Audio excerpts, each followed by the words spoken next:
Ty Johnson has been overlooked and underrated his entire football career. He wasn't highly recruited out of high school, and he was only a 6th round pick by the Lions in 2019. Johnson found his way onto the Jets after being cut by the Lions only a few games into the 2020 season. And he performed well as Frank Gore's backup, averaging about 4.7 yards per carry on 54 attempts. What makes Johnson such an intriguing player is his insane athleticism and physical ability. During his pro day, 4 different scouts clocked him under a 4.35 40, and while those are hand times and not laser times like you see at the combine, it really shows that he has legitimate 4.4 speed. He also posted a 34-inch vertical and put up an insane 27 reps on the bench. Over the last 10 years, only 6 other running backs have ran under a 4.45 40 and put up at least 25 reps on the bench. One of those players being Saquon Barkley. And by no means do I think Johnson is on the level of Barkley, but it gives you an idea of the kind of athlete that is because a lot of their measurables are very similar. Today, I'm going to show you the great things in Ty Johnson's game and why he really can succeed if the New York Jets give him the opportunity to play. Let's break it down. The first clip that we're going to look at is just going to showcase Ty Johnson's incredible speed. This play is going to be a single back outside zone, and the left tackle is going to get a great kick out block to give Ty Johnson a hole to burst through. And this is really going to showcase his speed and his ability to turn green grass and open space into big plays. If you're a Jets fan, you have to be excited by the prospect of Johnson creating big plays with his speed in the new offense that Mike LaFleur is going to be implementing this season. Ty Johnson has amazing physical ability, but it's the little details in his game that make me believe that he can be a great running back. The few things that really pop out to me when I watch Ty Johnson was his great vision, patience, and lateral quickness. This next play is going to be another outside zone to the weak side of the formation, and it's going to give you a snapshot of the lateral quickness, vision, and patience that Ty Johnson has throughout his game tape. The left tackle makes a great kick-out block, but rather than go immediately to the outside and try to get the edge, Ty Johnson uses this really good hesitation and stutter step move when he gets to the line of scrimmage. And what that does is it sets the linebacker up to be blocked by the center. If he went to the outside immediately and tried to get the edge, the linebacker would have the angle to make a play on the ball. He shows great patience with the little hesitation move, and that gets the linebacker to lean inside. And that little movement inside gives the center enough time to get a piece of the linebacker on the play, but it also gives Ty Johnson enough space to use his lateral quickness and burst to get to the edge and make a good gain on the play. The last detail I want to touch on is the footwork aspect of this play, and you're going to see that Ty Johnson has great feet. After his hesitation move, he's going to use a subtle little shuffle to get his momentum towards the edge where he can allow his burst to take over. This subtle little shuffle really reminds me of one of the best zone runners in the NFL today, Dalvin Cook.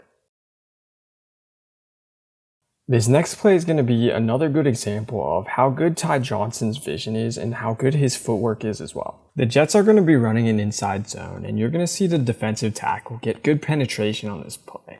Johnson's going to use his great feet and lateral quickness to jump cut away from the defensive tackle and cut up the middle to open space on this play. The last thing I like about this play is how Johnson finishes the run. He doesn't shy away from contact, and he completely bulls over the safety to fall forward for extra yards.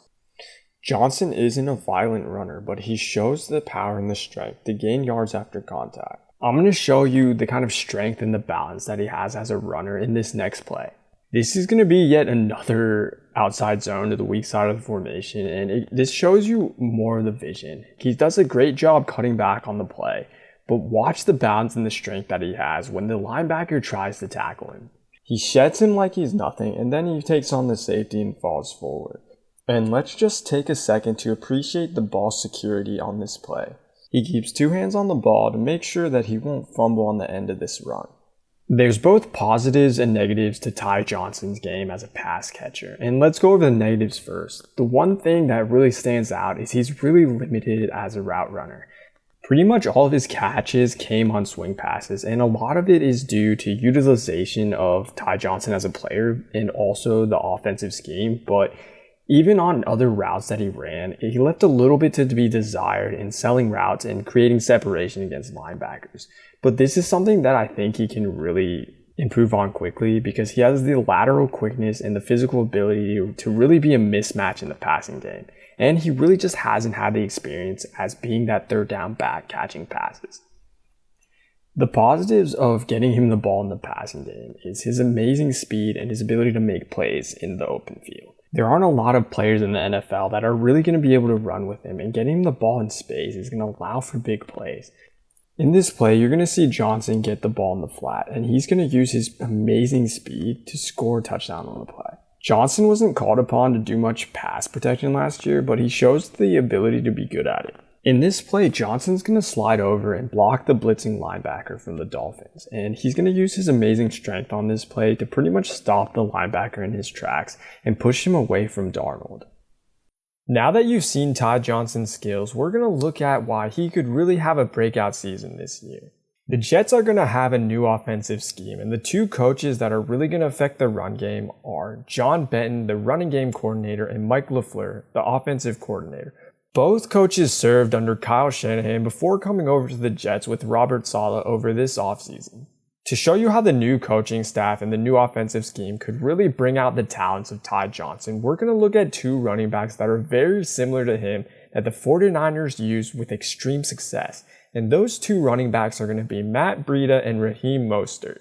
All three running backs were overlooked and not invited to the combine, but they put up crazy athletic numbers at their pro days.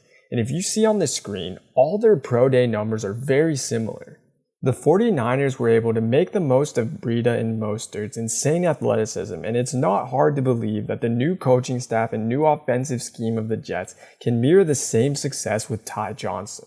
The Jets have an influx of talent at the running back position that include Michael Carter, Tevin Coleman, and Josh Adams. But out of all the Jets running backs, I believe Ty Johnson has the highest ceiling because of his explosive athleticism.